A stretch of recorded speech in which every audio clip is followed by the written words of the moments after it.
Вітаем вас у эфіры навіны культуры. Сёння 27 жніўня і ў нашай праграме даведаемся, як будзе выглядаць помнік Гедыміну ў Лідзе, пазнаёмім з выставамі і канцэртамі, якія варта наведаць. Прапануем некаторыя праекты нашага тэлеканала і пагутарым з чарговым удзельнікам нацыянальнага адбору на дзіцячае Еўрабачанне 2018. Пра гэта і не толькі цягам бліжэйшых хвілін. Экспертны савет пры міністэрстве культуры зацвердзіў эскіз помніка князю Гедыміну. Яго плануюць паставіць у Лідзе. Аўтары помніка, скульптары Вольга Нячай і Сергей Аганаў правялі сустрэчу з кіраўніцтвам горада, дзе абмеркавалі тэхнічныя пытанні ўстаноўкі, а таксама ідэйныя і мастацкія аспекты. Князь Гедымін быў цесна звязаны з Лідай. Менавіта па яго загадзе ў 1323 годзе тут быў збудаваны замак, што захаваўся да нашых дзён. Скульптуру размесцяць каля яго сцен. У канцэртнай зале «Верхні горад» заўтра адбудзецца тэатралізаваны канцэрт «Чароўная аперэта». Лепшыя дуэты і арыі з кінафільмаў і спектакляў ад салістаў Вялікага тэатра Беларусі. Гэты праект для ўсіх, хто шануе добрую музыку, паэзію і тэатральнасць. Любоўныя інтрыгі, шчырыя прызнанні, камічныя дуэты і дыялогі. На сцэну выйдуць сапрана Клаўдія Пацёмкіна, бас Дмітрый Капілаў, меца-сапрана Марына Аксёнцава ды іншыя. У межах фестывалю святла музей ткацтва ў Полацку запрашаю госці пад святло газавых лямп на інтэрактыўную экскурсію цікавосткі ткацтва ў прыцемках. Яна пройдзе 31 жніўня і 1 верасня. Тут можна будзе пабачыць, як жылі, чым жылі і як працавалі нашыя продкі. Як казачнае святло газавых лямп стварала утульнасць у хаце і натхняла майстрыху на стварэнне рэчаў асаблівай прыгажосці. Экскурсія інтэрактыўная, а гэта значыць, што наведвальнікі змогуць не толькі ўбачыць працэс, але і паўдзельнічаць у ім. Адзінае, музей папярэджвае, колькасць месцаў абмежаваная. Шэкспіраўская класіка заўтра на сцэне Горкаўскага тэатра. У увазе гледачоў пастаноўка «12-й ночы» ад рэжысёра Сергея Кавальчыка. Любоўны трохкутнік, вострыя жарты, тайныя спадзяванні, гарачыя прызнанні і галоўныя, неверагодныя касцюмы і такія ж неспадзяваныя пераапрананні. Так выглядае кароткае апісанне таго, што вы можаце ўбачыць заўтра на сцэне тэатра імя Максіма Горкага.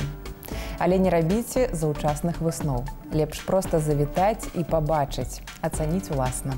Героем новага выпуску праекта «Майстэрня. Гісторыя аднаго мастака» стане Алексей Мартынаў. Ён быў галоўным мастаком горада, а сёння адказвае за ўсю сталічную рэкламу. Як за час яго працы змянілася начное жыццё Мінска і што ніколі не з'явіцца на бігбордах, глядзіце сёння ў 20:10 на нашым телеканале. По привычке, что я все-таки ответственный за внешний облик города, я все время работаю. Я вот езжу по городу и все время все вижу, все смотрю. Переживаю, когда вижу, что что-то нехорошо в городе. Мы працягваем расказваць пра значныя культурныя падзеі нашай краіны, якія даведаемся ў наступным сюжэце. Меер Аксельрод, ураджэнец мястэчка Маладзечна, нарадзіўся ў часы, калі ў Беларусі закладалася самастойная школа яўрэйскага мастацтва, увасобленая Шагалам, Суціным, Цаткіным. Аксельрод увайшоў у новае пакаленне мастакоў, якое працягнула іх традыцыю. Ён вучыўся ў Мінску, тут жа ў 20-х адбылася першая выстава, якая стала для яго лёсавызначальнай. Аксельрода заўважыў Павел Фларэнскі і запрасіў у вышэйшыя мастацкія майстэрні Масквы. Да пачатку 30-х Аксельрод лічыўся паспяховым мастаком, почерку якога было ўласцівае спалучэнне авангарда и самобытного национального колориту. В конце 30-х годов он был обвинен в формализме, его имя было практически вычеркнуто. То есть он не выставлялся, не показывал своих работ, и только уже в последние годы, после его смерти, началось такое возрождение его имени. З 6000 адзінак работ Аксельрода вялікая частка жывапіс і графіка, прысвечаная яго мястэчку. Сучасным беларусам прадстаўлена магчымасць убачыць кніжную графіку мастака. На выставе малюнкі Аксельрода да твораў Купалы, Бядулі, Коласа. Мы бачым гэтыя цудоўныя ілюстрацыі да кніг беларускіх пісьменнікаў і не проста пісьменнікаў, а сяброў, бо вельмі цеснае сяброўства, не толькі творчае, але асабістае, звязвала і Янку Купалу, і Змітрака Бядулю, і, канешне, Якуба Коласа. Усе яны збіраліся ў гасцях адзін у аднаго. І таму для нас гэта такая сувязь сяброўская, культурная праз стагоддзі, наша агульная спадчына. Малюнкі да казак Бядулі да коласаўскай трылогіі на ростанях усяго 85 ілюстрацый. За кніжную графіку Аксельрод узяўся ў 50-х ужо сталым майстрам. На выставе таксама прадстаўлены урыўкі серыі работ, прысвечаных Мінску. Праўда, па іх сённяшнюю беларускую сталіцу не пазнаць, затое можна пабачыць, як яна выглядала да вайны. У музеі горада Гомеля працягвае працу фотавыстава «Палішукі». Прадстаўленыя фотаздымкі – гэта плён працы фотографа Наталі Дорыш у перыяд з 1976 па 1985 гады. Чорна-белыя плёначныя здымкі паказваюць жыццё ў працы і спакоі, чароўныя пейзажы, трапныя партрэты жыхароў вёскі Букча Лельчыцкага раёна. Трэба адзначыць, што здымкі ніколі не апрацоўвалі і не рэдагавалі. Цяпер гэтыя здымкі яшчэ гістарычна важныя. Зафіксавана ў іх тое жыццё, якое ўжо ніколі не вернецца. Работы шчырыя і пранізлівыя, як і галоўныя героі сюжэтаў. Выстава будзе адкрытая да 25 верасня. У мастацкай галерэі «З'ява», яна знаходзіцца ў цэнтральнай раённай бібліятэцы Барысава, працуе выстава «Бег з нажніцамі». Ткацтва, габелены, аплікацыя, эксперыменты з выкарыстаннем незвычайных матэрыялаў. Гэта далёка не поўны спіс прадстаўленых на вернісажы тэхнік. Хуткасць жыцця бесперапынна павялічваецца, змяняецца звыклы яе ўклад, а з ім разам мяняецца і свет мастацтва. І бег з нажніцамі – гэта спроба маладых аўтараў усвядоміць тое, што адбываецца навокал. Выстава будзе працаваць да 5 верасня. А зараз крыху пра тое, чым жыве свет. Міжнародныя культурныя навіны ў наступным сюжэце.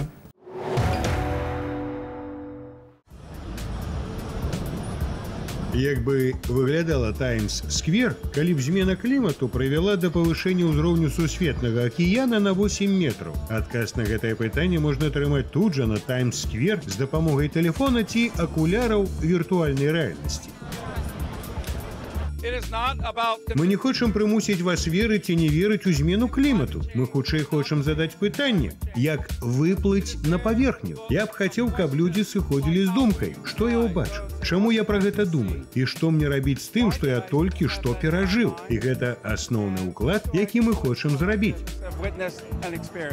Мэл Чинь – вядомы мастак, які стварыў для выставы скульптуру. У віртуальнай рэальнасці яна выглядае як каркас кліпера 19 стагоддзя або шкілет марской жывёлы памерам 7х10 і на 18 метраў. Таксама наведвальнікі могуць убачыць, як над галовамі праплываюць лодкі і розныя абломкі. Галоўная мэта выставы – прымусіць людзей задумацца. Канцэрт-трыб'ют Джеймса Коттана пройдзе заўтра ў сталіцы. Гэта будзе выдатны падарунак не толькі знаўцам і прыхільнікам блюзу, але і тым, хто толькі адкрывае для сябе гэтую магічную музыку.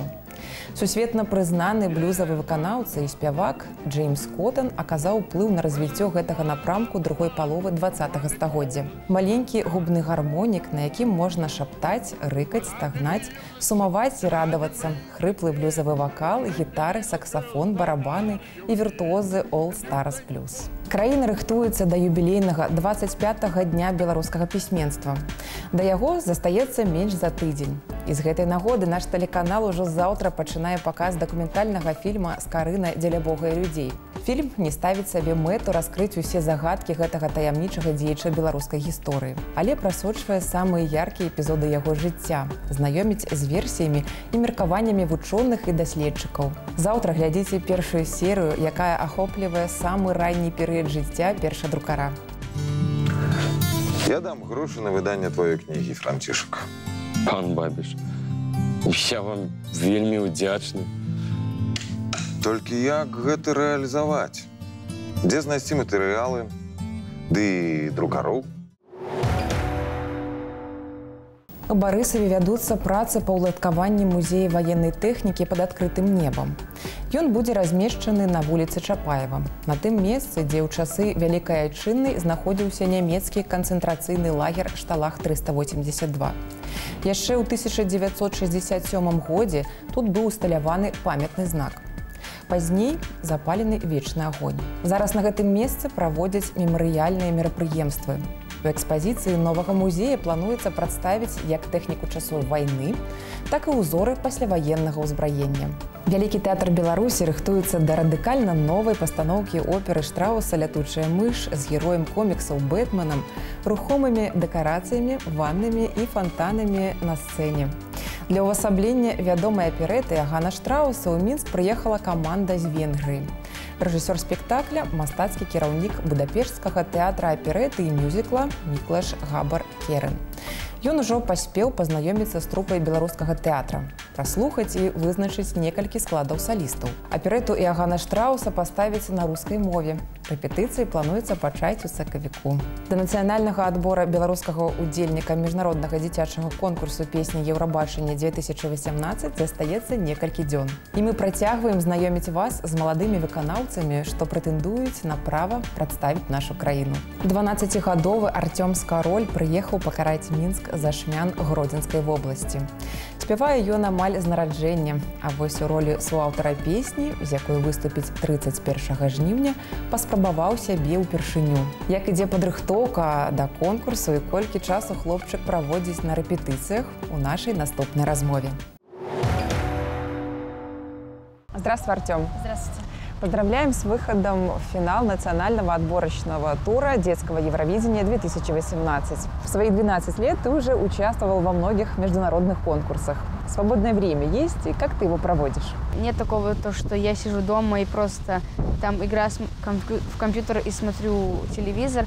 Я больше время провожу на улице, мы играем с друзьями. Это твое не первое участие в Евровидении, но первый выход в финал. В прошлом году я тоже пробовался, но не вошел в финал.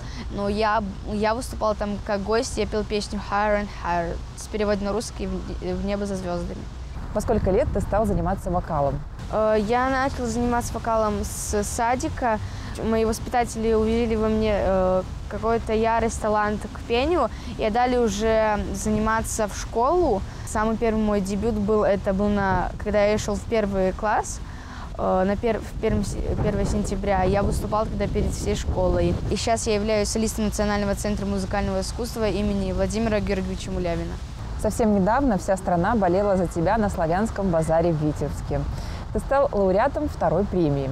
Чего не хватило до победы? Я выложился на все 100%. Я считаю, я достойно представила Беларусь на Славянском базаре в Витебске, и я также хочу попробовать представить Евровидение. А как-то изменилась твоя жизнь после победы на Славянском базаре? Возможно, появились свои поклонники.